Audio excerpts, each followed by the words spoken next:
Off off we go. Take it away.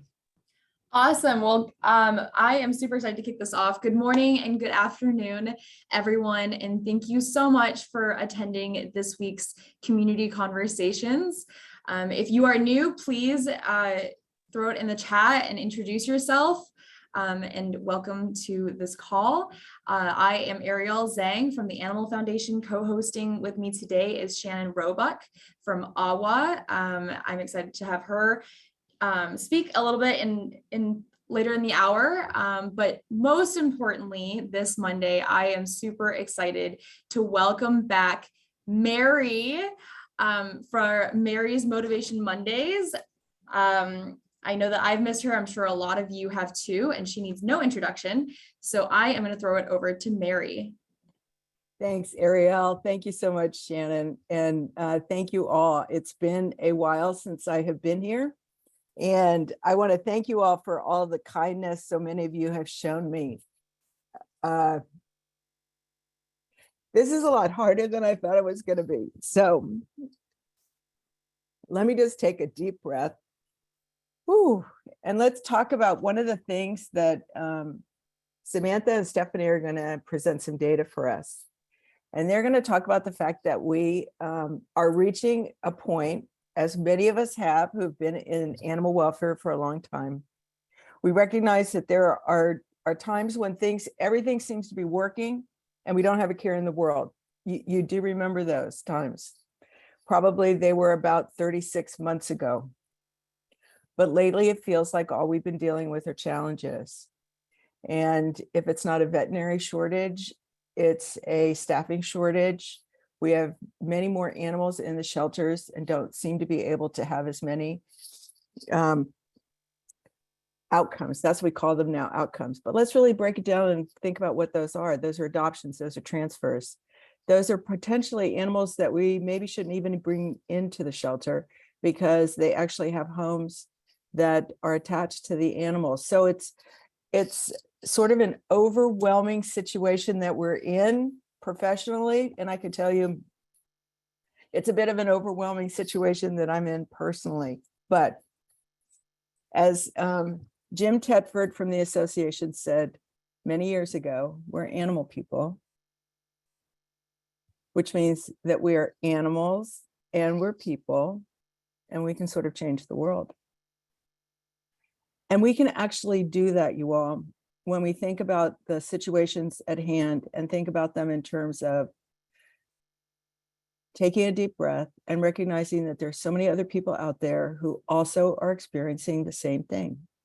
We have 218 people on this call.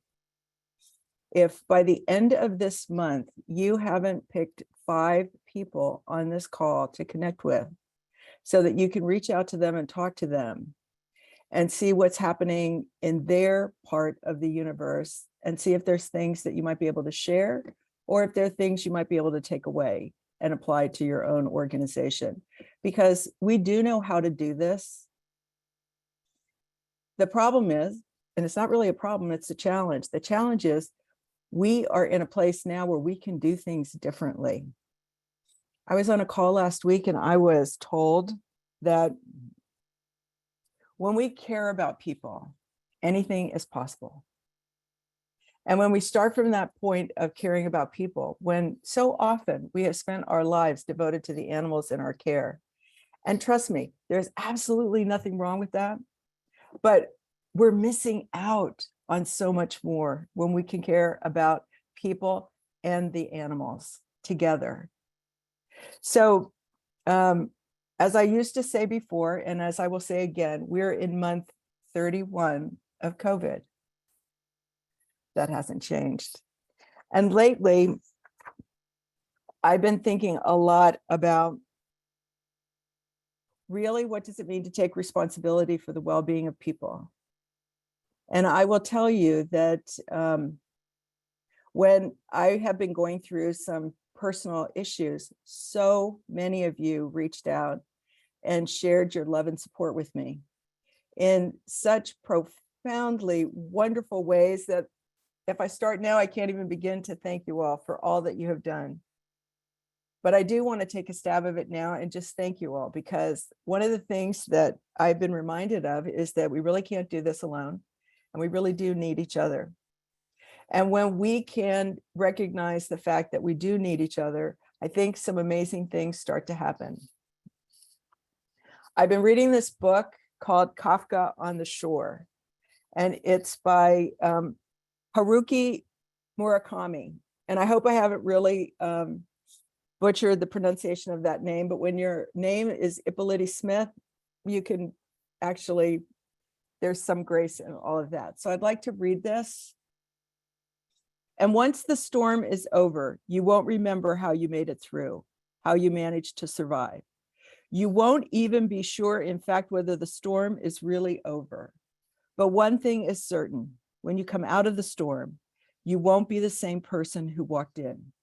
That's what this storm is all about. And I think that's what the last few years have been for all of us.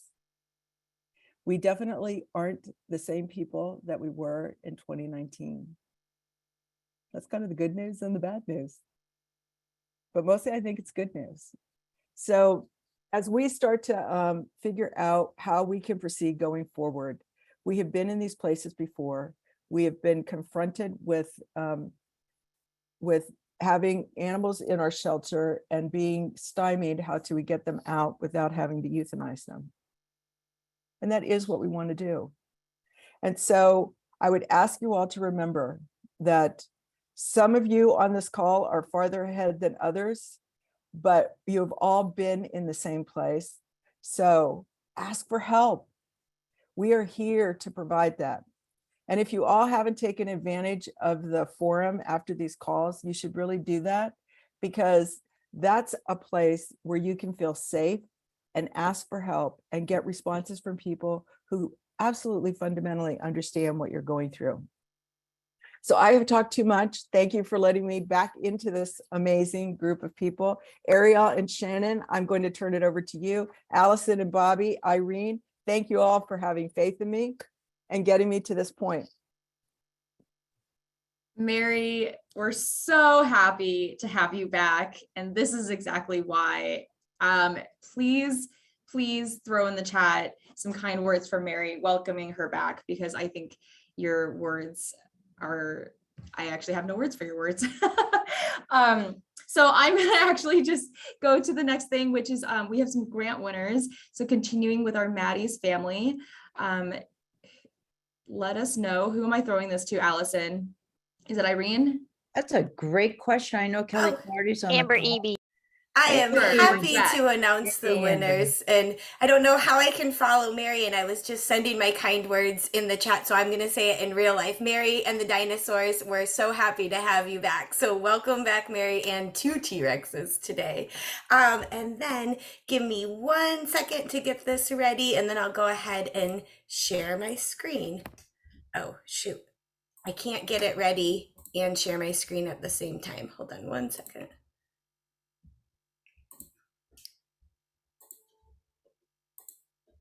Okay, does everybody see this? Yep. Okay, awesome. So here are our community conversation August 2022 prize winners. So we have 4 winners who are each getting $2,500, and they are Sharon from Robinson Rescue, Gregory Hall from the Nevada Humane Society, Megan Levicki from David SPCA, and Hillary Witt from Bottle Babies Rescue. So congratulations. Is anybody who won on this call?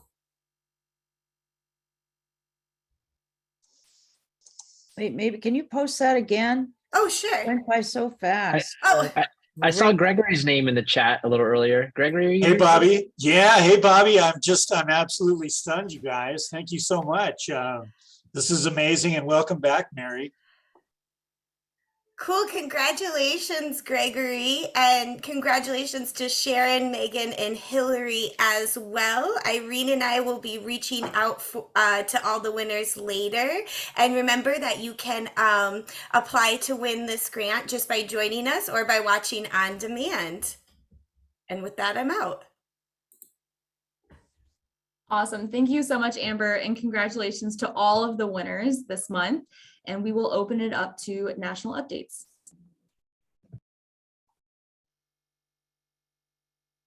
Okay, all, it's Kathy from Canada again. I had to ask special permission to share this today because we're doing a soft launch to start with, but registrations are open for the 2023 Humane Canada Summit for Animals in Victoria, BC. I know we have a couple folks on the call today from British Columbia. So this is on the island of Vancouver Island in Victoria, one of the most beautiful spots in the entire country. So I'm going to pop a link in the chat and I would encourage all of you to have a look. Yes, Lexus, definitely. Have a look and see if you can't make it to beautiful Victoria, BC next May. Gosh, that sounds so wonderful, Kathy. I don't have the link, so I'm glad you're popping it in. I do have a quick update from Maddie's fund. Some of you have joined in the past our candid conversations with wonderful, wonderful, diverse group of folks. And we're bringing that season 2 in to play. And many of you watched Elijah Bryce Middleton and Jose Ocaño, one of my favorite people in the world, and I'm sure many people, has been rescheduled. So if you had signed up for this Wednesday's Candid Conversation, it has been postponed to September 27th. You do not need to re-register. It will just carry over, and we hope you all can join us. Here's the link in the chat. Thanks. Hi, everybody. Casey Spain from Human Animal Support Services and American Pets Alive. I just have a few little things that are going on with us that I wanted to make sure you all were aware of. We have a webinar this Wednesday evening, and it's about supported self-rehoming. So if you don't know what that is, if your organization does not support people who are trying to rehome their pets and you just want to learn more about it and how to talk to your community about it, we have a webinar at 5 o'clock this Wednesday. That's 5 o'clock Central Time. And that'll be really great. And then we also, I don't know if you all have heard of it, pets.findhelp.com. But it's really, really cool. It's really changing the game for our industry, and you can claim your organizations and programs on pets.findhelp.com. If you're already on Find Help, that's great. It's kind of the same thing, but it's a special pet version. So the neat part about it is that you are going to be able to list out every single program you have instead of just having them all grouped under one organization. That way they come out separately. Yeah, this is my cat Jello. He loves meetings. He knows we're talking about animals, so he joins every meeting. Yeah, so that's a really great thing. If you haven't claimed, there's an easy way to do it. There's steps there. There's a link. And then one last thing, if you're not signed up for the Human Animal Support Services Project newsletter, this is a project. If you don't know about us, I'd be happy to chat with you about it, send you some links and that sort of thing. But we would love you all to join so that you get these updates regularly and you can join them in that link. Thanks so much, everybody.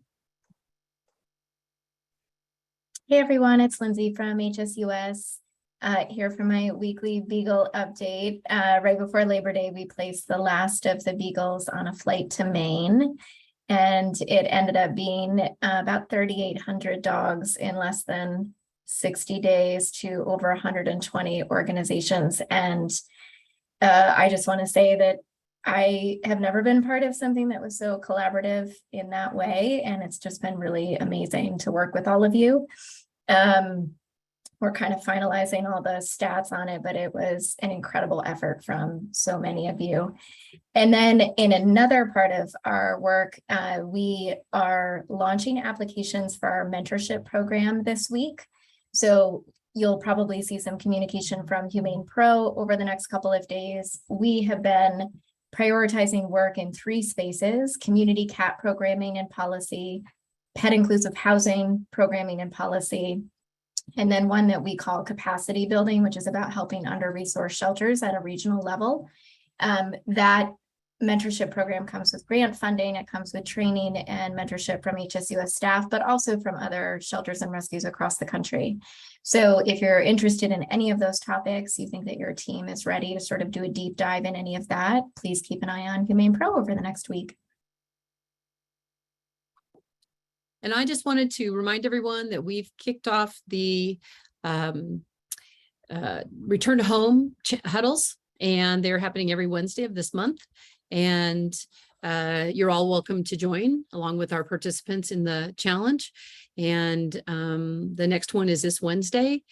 And please sign up. You can sign up once and you're in all of them. And had a great discussion last week with Bobby Mann and Adon Para from El Paso. And that was recorded and it is in Maddie's Pet Forum. Hope to see you there. Hello, everyone. This is Allie from Good Pup. I wanted to make an announcement that our webinar series is back. We took a short break for the summer, but we're kicking them off again. And our first one is coming up this Thursday about emotion-driven behaviors working with skittish dogs. So I will put the link in the chat of how you can register for that. And just as a reminder, this is free and open to everyone within your organization, including staff, volunteers, foster parents, adopters, anyone that you want to share it with. And I'm also going to put my email in the chat as well. If you're not familiar with Good Pup and how we work with shelters and rescues, I would love for you to reach out to me. Thanks. Okay, I have one fast announcement as well. I'm Jyoti Robertson, and I've been working with The Journey You Own. And I have been offering meditations to help the mental health of all of the folks in animal sheltering. Again, whether you're a volunteer or you're in the shelter, you're a vet, whatever, whomever, actually even your family and friends can join me for free for meditations twice a month. And I have a new morning meditation that's tomorrow morning, 6:30 a.m. Pacific time. I'll be putting it into the chat so that you can register. It's again free. You can come with your videos off or on, however you choose. Thank you.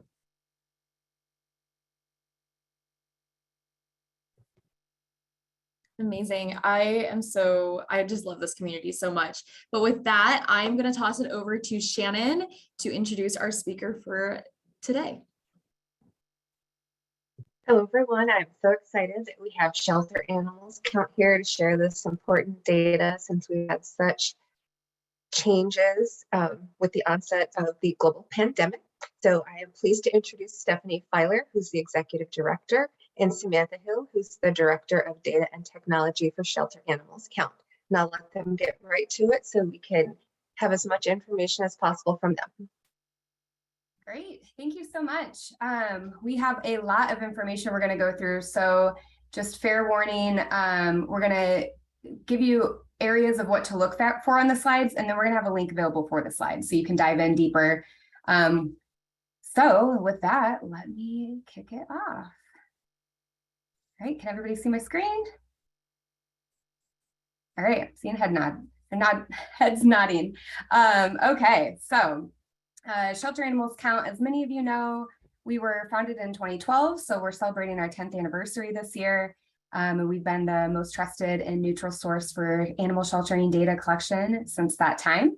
We're run by a board of directors. We have support from a really large group of committee members who volunteer their time as well. And all of those are made up of predominantly animal welfare organizations, shelter leaders, and we do have some for-profit as well that have an animal interest that guide us on the committee level. We have over 6,000 shelters and rescues submitting data, and our most recent annual report had over 2 million animals represented. So we are going to go through our latest Q2 report, which we launched mid-year, and what we're going to highlight a few things from that report, but really what we're going to do is dive into another level deeper and look at regional data. since when we look at the national trends, we know that this is a summary of everything that's happening across the country, but there's always regional differences. So we're going to dive into those. And I also just want to add to, whenever we share presentations on national or even regional data, we always hear people say, well, that's not what I'm experiencing, so it must not be true. And I just want to remind you that the data is what the data is. It does not mean that everyone's experience is reflected in the data. And just as it doesn't mean that your individual experience represents a trend. So I really encourage you to look at it from, how does your organization and your experience compare, and how does it contrast, and how can you use that information to tell the story within your own community? And maybe hopefully will inspire you to look at some other data sources that you haven't considered in the past. So just a reminder, you can enter data manually. You can enter data through an export import with canned reports and shelter software. And if you have PetPoint, Animals First, or Animal Shelter Manager, you can also currently have your data automatically sent to us through an API, and more are coming soon. So we will be releasing our Q3 report right after the end of September. So make sure to get your data in to be included, and make sure to go all the way back to the beginning of 2019 so that you can be included in the big analysis that we'll be continuing to do there. So like I said, we'll post the link for this presentation that you can dive in deeper. But what we really want to start to look at is, we're going to look at three things throughout this quick presentation. We're going to look at total numbers in and out, the rate of animals, the reasons that animals are coming in and coming out within the numbers. And then we're going to look at population balance calculation, which you've heard us talking about a lot lately, or the PBC, that looks at, of these other two factors, why are shelters feeling so full? Where's the bottleneck? Why is it happening? And what can we do about it? So when we get to the regions here, the regions we're going to be talking about, as always, they're the US Census defined regions. We will have little color legends on each slide so that you can reference back to your state and your region here. And we're going to look at two different views here. Primarily, we're going to look at everything is January through June. So January through June of this year compared to last year, and January through June of this year compared to pre-pandemic 2019. We're taking out 2020 because, as we all know, it was the anomaly. So it's really more beneficial to see where were we before the pandemic and where were we compared to last year, so we can kind of get an idea of where we may be headed if nothing else changes. So when we look at the national data for total animal intakes, we saw 3% more animals coming into shelters and rescues this year compared to last year. The good news is that's still 14% less than what we saw prior to the pandemic, although we'll get into why people are still feeling full later on. So when we break that out by region, what we're seeing is these three regions are actually seeing a higher level of animals coming in than the national average. And I should point out too, on the left is compared to last year and on the right is compared to pre-pandemic. And these regions are actually seeing a lower trend than the national average. So while the national average is about 3% more animals coming in, you can see these three regions actually had less animals coming in than last year, and obviously then less than the national trend. And then here's all of them combined. So the West North Central region is particularly interesting because you can see that they saw more animals coming in both last year and before the pandemic, and at a much higher rate than obviously any of the national trends. So then when we break it out by species, we're looking at cats here. Cats, we saw just a 1% increase this year compared to last year, but we still are about 11% down from pre-pandemic. And then we start to look at the regional side here. And really, all of the regions except for these ones highlighted saw pretty flat. The highlighted regions are the ones who saw the increase last year and also compared to pre-pandemic. And then when we look at dogs, we see another view. The West North Central region, you'll see us talking a lot about today. But here, while nationally, dog intakes are still 17% below 2019, we still see organizations that are struggling, particularly compared to last year. And then we see a different story in New England and South Atlantic. So they actually are seeing less animals come in, less dogs come in compared to last year, and way less compared to pre-pandemic. A lot of those aren't surprising in certain areas, but maybe in others as well. Okay, so then when we look at intake types, these are of all animals coming in. So we know intakes are down, but of the animals who are coming in, these are the percentages of why they're arriving into shelters. And so we call this the rate. So it's the percentage of total intakes and what those reasons are. So of all animals that arrived into shelters in the first half of this year, they're really largely remaining consistent in a lot of areas. So even as intakes are going up and down, this is really how we compare apples to apples. So you can see the rate of transfers in, again, probably no surprise, has decreased with both cats and dogs, but particularly with dogs since last year. But cat rates are actually up from 2019. So you can see that while dogs are still continuing to go down, cats are actually telling a different story. And you'll see that in a lot of different things with both intakes and outcomes. For as long as I've been in shelters, we always had cats were a challenge. And now we're starting to see that change, and dogs are becoming more of a challenge and are more at risk in shelters right now. So you can see that here represented on intakes with dogs decreasing and transfers. And then you can see from surrender, both cats and dogs are pretty flat over the past couple of years. So when you look at the headlines on if more animals are being surrendered right now, the rate of those animals across the board nationally really hasn't fluctuated, even with all of the other fluctuations of the number of animals coming in. And we are hearing, though, which the data we don't currently collect, but will be soon, the reasons for surrender have really started to shift, whether it's based on economy or housing or whatnot. And so that's not factored into these numbers. That would be the next level down. So of course, the intake changes are only part of the story. There's still the outcomes.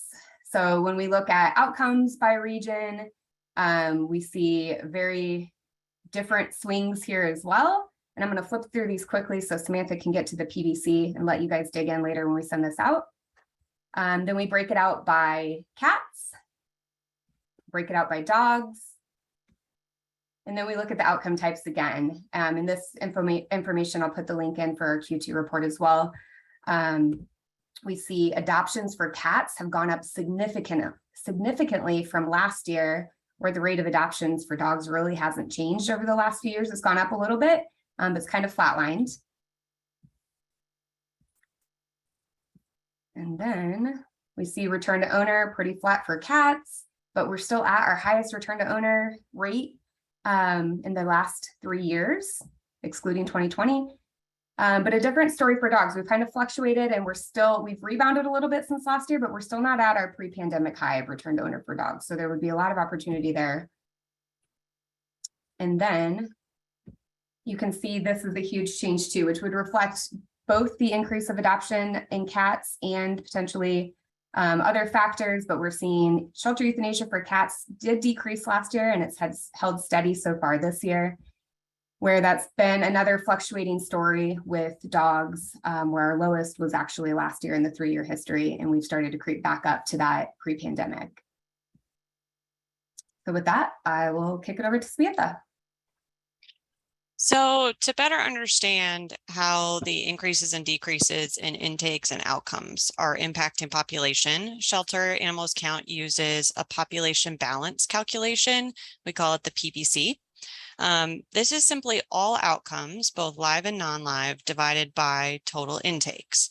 And the point of this is to see this equilibrium being reached each month and over a period of time. So 100% equilibrium means that the population is stable. It's staying the same. The same number of animals entering the shelter in a set time frame are leaving the shelter at the same rate. So there's no change in that population. Anything over 100% means that there's more outcomes than intakes. So that population in care decreases, which ultimately we want to see as an industry. We want to see fewer animals, staying in the shelters. The reverse then is true if we have less than 100%. So if the population balance is under 100%, fewer animals are leaving the shelters than are entering. So the population ultimately increases. For our Q2 report, the national population balance calculation for January to June was 94.2%. And that means that 8.5% of animals entering shelters did not have an outcome in January through June, resulting in an increase in population. The PBC here is slightly better than the same time frame last year of 2021, which means that even though intakes have increased from 2021, outcomes have increased as well. So that's good. However, the PBC is the same as 2019. So while the number of animals entering shelters are still well below 2019 levels, as we saw with those previous slides, the rate that they're entering compared to the rate that they're leaving is now the exact same, which is really the wrong direction for us to be moving. So by using a full year of data for 2019, 2020, 2021, and then the first 6 months of 2022, and accounting for seasonality, we created a forecast in this report that indicates the PBC without any additional intervention. We will see about 10% of animals entering shelters this year not having an outcome, whether live or non-live, which will increase the population across the country. This is a pretty alarming number, as many of you are already feeling this strain of not as many outcomes as you're having intakes. So we, as mentioned, this is a forecast, so it's an estimated calculation based on seasonality. So if there is intervention, this will change, hopefully for the better. But this is where it stands right now. So we also broke it down by region, this PBC by region, because each region is having a different experience, as we saw with intakes and outcomes. So here we are looking at 2019, the population balance calculation for all regions in 2019, as kind of our baseline to see how things have been going. So remember, nationally, we're looking at 94.2%. So we have some regions that are above and below that. Then we have 2020, which was the anomaly year. We see lots of improvement with the PBC. With decreases in intake happening that year, we saw a lot more increases in outcomes. So some regions saw decreases in population by being over 100%, which was great. And then we moved into 2021. So far, we are seeing for 2021, the PBC has lowered from 2020. Obviously, with increases in intakes. We're also seeing not the same number of intake increases in outcomes. So by region, the PBC has lowered from 2020. Now we're in 2022 with this January through June population balance. And there's been a rebound from 2021, but not enough to compensate for that lower PBC of 2021. So if the next slide will just show you all of those regions. So, and it's very small print, I know. So if you want to zone in on your region and just see how the years have compared, we wanted to provide this slide. But there are a couple of regions I want to specifically draw your attention to. And these are a couple of regions that we have already been kind of seen as an anomaly and from the national trends. The first is the Pacific Division. And the Pacific Division has seen, which I think just need to go to the next slide there, Stephanie.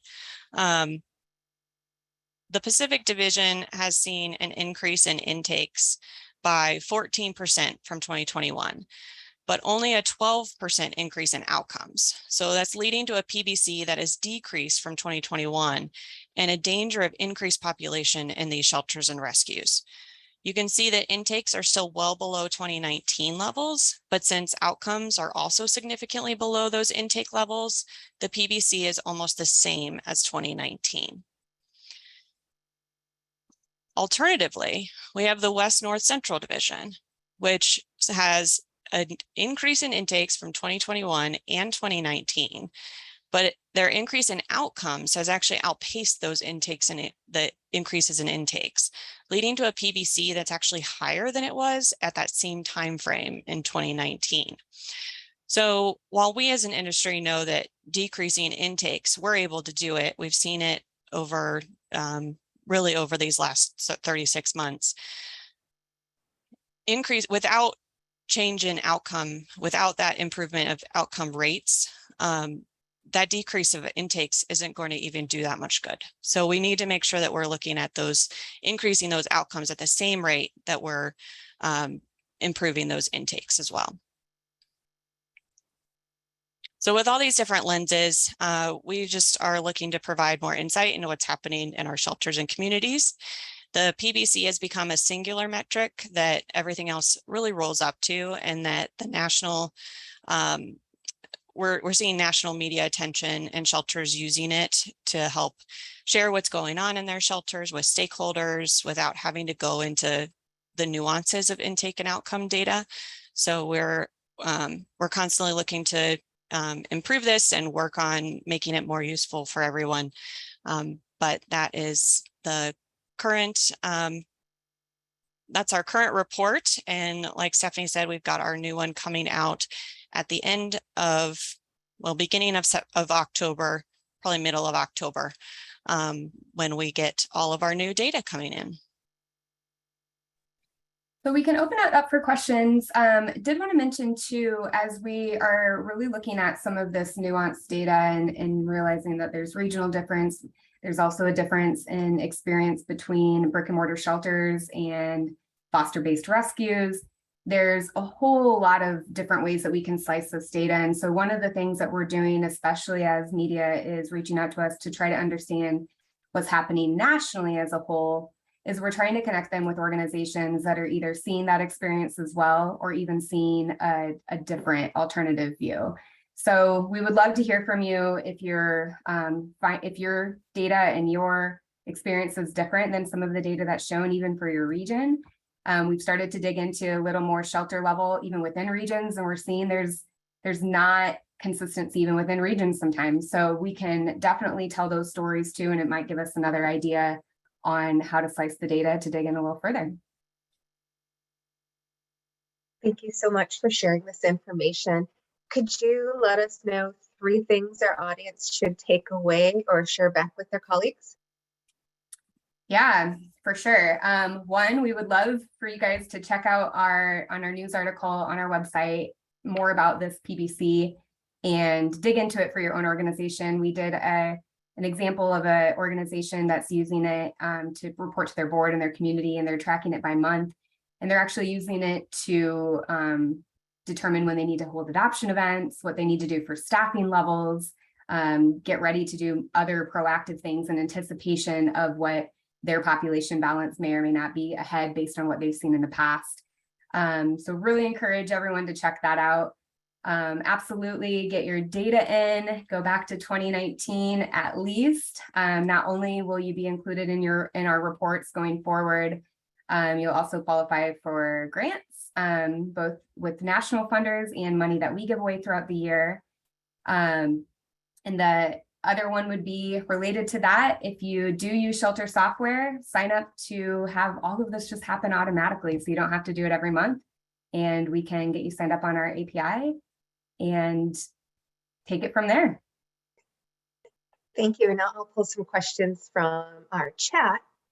Is it possible to share raw numbers? Is that available on your site? So it depends. Yes, it is absolutely possible to share additional information. It depends what information you're looking for on the site, on whether or not it's available.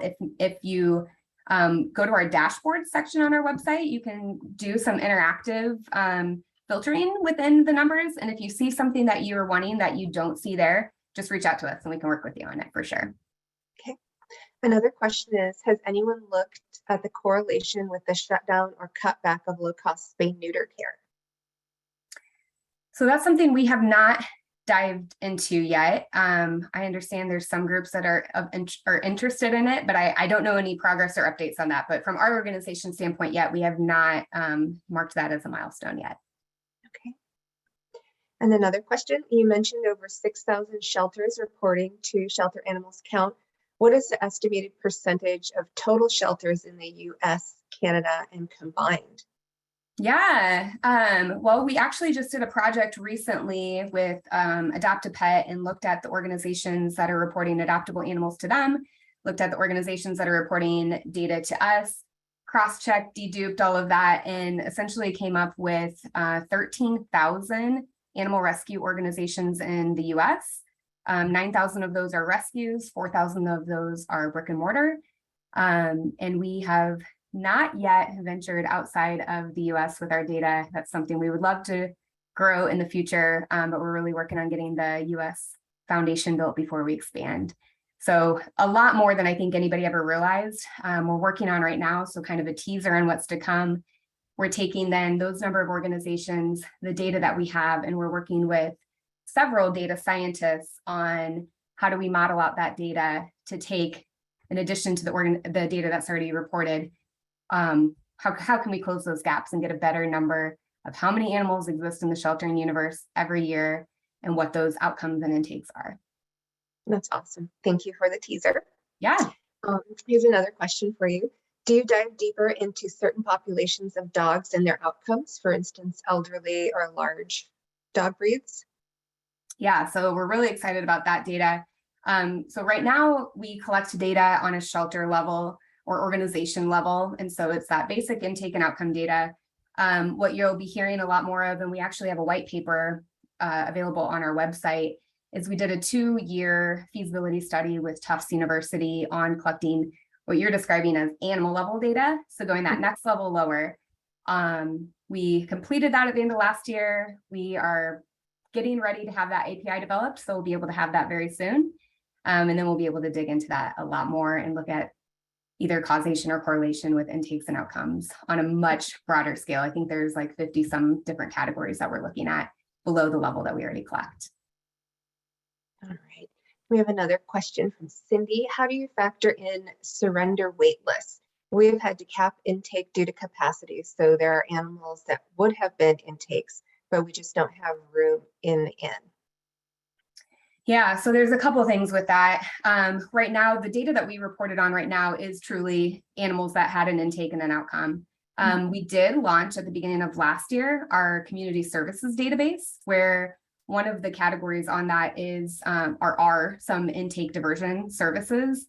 So that's a great way to track the data on services that you're providing, either with rehome support or other pet services that prevent pets from having to enter the shelter. We have a whole committee that's dedicated to continuing to grow and improve that too. So check that out. It's absolutely ready to enter your data now, and we'll continue to have updates as we go. Awesome. Of the 13,000 agencies and organizations you've mentioned, do you know how many are nonprofits versus government, municipal? Samantha, do you know that off the top of your head? I don't off the top of my head. No, I don't even want to guess, to be honest. Shoot us an email and we can follow up whoever had that question. Yeah. We can definitely pull that for you. We do, as in our report, you'll see we do start to break out each quarter report, we focus on a different area. And sometimes we have done a breakout between organization types. So you can go back to a couple reports back and look at some of that too. Okay. Have you found any information in the community services database to see if the intake have any correlation with the services shelters have to reduce it? Samantha, do you want to weigh in on that one, on what we've done so far and what's ahead? So we are looking to start combining right now the community services database, which launched last year, still being new and we're really getting folks more used to entering that data. So as we gather more of that, we are looking to overlay it with our intakes and outcome database. And that way we have more of an insight in how those are related, how they work together. I am working on a project that hopefully we'll be able to share some results for in the future on really what that will look like. So, and hopefully some more interactive databases that help to align both of those databases. Okay. And then So we do, I'll just sorry, add to that, Shannon. I'm sorry. So the big thing is we need more data for community services. In order for it to be useful and meaningful, we need more of it, especially when we're wanting to look at some big comparison and contrast. We just need a lot more of it, and we need it from the organizations, particularly who are entering their shelter data already, but we also need it for the communities who don't have shelter data that they're entering. And this database in particular allows food banks, other human services to enter their data, veterinary offices if they're doing free and low cost services as well. So that will really give us the bigger picture instead of being a little too early to share some results we have already. that's awesome. And so there's a clarifying question. Of the 6,000 organizations that contribute data to SAC, how many of those are brick and mortar shelters versus rescue groups? Do you know that off the top of your head too? So I don't have that off the top of my head. So if you could email me that, I can definitely pull it for you though. I think that's Gina that asked that. So when we do reports too, we look at different years and different time periods or whatever, and we do always include the mix in each of the reports, but as a whole database, we can definitely get you that information. Okay. And this is a challenging question. I'm going to say, how does dog importation from outside the US affect the information provided, or is it not captured yet? I'll let you answer that one, Samantha.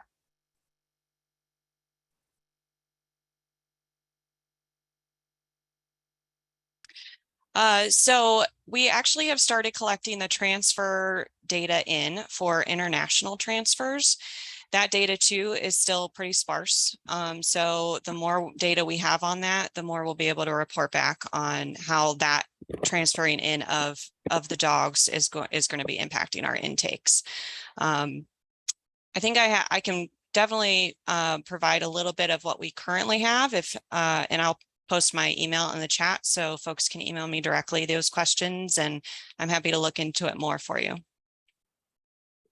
right, and I'll share one last question. Is there data on other animals? We've seen an increase in small pet intakes and length of stay. Yeah, we did take it out of this one. We focused on dogs and cats since that's primarily what we have the most data for. We did start collecting other species data at the beginning of last year. And so correct me if I'm wrong, Samantha, but I'll let you weigh in on this, the small animal data and the large animal data, since it is, again, we need more of it. Yeah, we definitely need more of it. So in our reports, we are pulling out those other species, but the number of organizations reporting those species is still pretty small.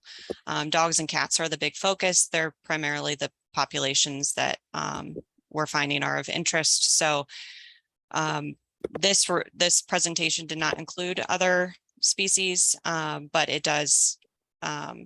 We do have some of that in our other reports. And so the more data we get for that, the more reliable it is to report out trends and see what's going on with them. Well, I thank you both so much and your organization for collecting this data and sharing it with us. I think it scores how important it is for all of us to collaborate with one another. And that speaks to what Mary asked us to do at the beginning of this session, which is to reach out to others on this call. We need to find out what data is missing, and the only way we can do that is through continued conversations. That way we can have better informed services and better informed data to help us make our daily decisions. So I think one big takeaway is for us the importance of collaborating and being able to share our data with one another. So thank you both so much. Thank you.